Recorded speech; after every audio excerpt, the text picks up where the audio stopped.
வணக்கம். இது உங்கள் ஆதிஸ் ரெசிபியின் அறுசுவை அரங்கம். இன்னைக்கு வந்து வீட்லயே பஜ்ஜி மாவு தயாரிச்சு எப்படி பஜ்ஜி போடுறதுன்னு பார்க்கலாம். அதுக்கு வந்து 1/4 கிலோ கடலை மாவு எடுத்தீங்க அப்படின்னா 120 கிராம் பச்சரிசி வந்து மாவு பச்சரிசி எடுத்துக்கோங்க.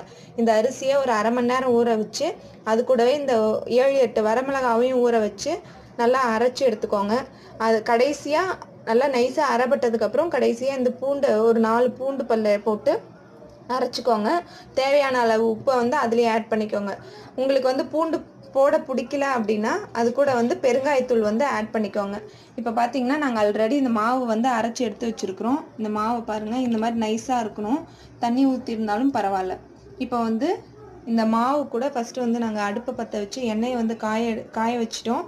அந்த மாவு கூட நம்ம எடுத்து வச்சுருக்கிற இந்த 1/4 கிலோ கடலை மாவையும் கொஞ்சம் கொஞ்சமாக ஆட் பண்ணி நல்லா மிக்ஸ் பண்ணிப்போம். வீட்டில் அரிசி மாவு இல்லை அப்படின்னா இந்த மாதிரி ட்ரை பண்ணி பாருங்கள், நல்லாயிருக்கும். மாவு பார்த்திங்கன்னா இப்போ நல்லா திக்காக இருக்குது. இப்போ வந்து அதுக்கு தேவையான அளவு தண்ணி ஆட் பண்ணி ஒரு இட்லி மாவு பதத்துக்கு கரைச்சி எடுத்துக்கோங்க. இது கூட சோடா உப்பு அந்த மாதிரி எந்த ஒரு இதுவும் ஆட் பண்ணக்கூடாது. தண்ணி ஆட் பண்ணி நீங்கள் பாருங்கள், இட்லி மாவு பதத்துக்கு நல்லா வந்து கரைச்சி எடுத்துக்கோங்க. கடையில் வாங்குகிற மாவில் பார்த்தீங்கன்னா இந்த மாதிரி சோடா உப்பு, கலரிங்காக கேசரி கலர் அந்த மாதிரிலாம் ஆட் பண்ணுவாங்க. எதுவுமே இதெல்லாம் ஆட் பண்ணாமல் வீட்லேயே வந்து பஜ்ஜி மாவு ரெடி பண்ணியிருக்கோம். இங்கே பாருங்கள், இந்த மாதிரி வந்து நம்ம கரைச்சி எடுத்து வச்சுக்கணும். நல்லா வந்து எந்த கட்டியும் இல்லாமல் இது மாதிரி கரைச்சி எடுத்துக்கணும். இப்போ நாங்கள் ஆல்ரெடி வாழைக்காய், உருளைக்கிழங்கு, வெங்காயம், பஜ்ஜி மிளகாய் எல்லாத்தையும் வந்து கட் பண்ணி எடுத்து வச்சுருக்கோம். அதை வந்து நம்ம போட்டு பார்ப்போம். ஆயில் வந்து சூடானதுக்கப்புறம் மீடியம் ஃப்ளேமில் வந்து நம்ம அடுப்பை வச்சுக்கணும்.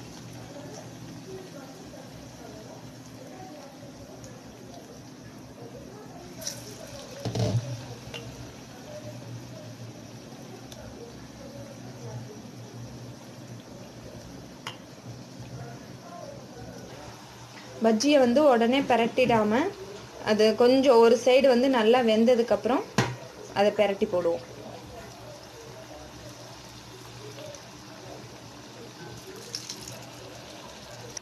இங்கே பாருங்கள், 2 பக்கமும் நல்லா செவந்துருச்சு.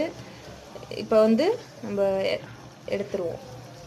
பாருங்கள், நம்ம வீட்லேயே ப்ரிப்பேர் பண்ண மாவில் எவ்வளோ வந்து ஃப்ளஃபியான ஒரு பஜ்ஜி வந்து ரெடி பண்ணியிருக்கோம். இதில் ஒரு துளி கூட நாங்கள் சோடா உப்போ வேறு எதுவுமே ஆட் பண்ணல. மாவோட கன்சிஸ்டன்சி வந்து கரெக்டாக இருந்ததுன்னா உங்களுக்கும் இதே மாதிரி வரும். கண்டிப்பாக ட்ரை பண்ணி பாருங்கள். இந்த வீடியோ உங்களுக்கு பிடிச்சிருந்தா லைக் பண்ணுங்கள், ஷேர் பண்ணுங்கள், மறக்காமல் சப்ஸ்கிரைப் பண்ணுங்கள். தேங்க்யூ.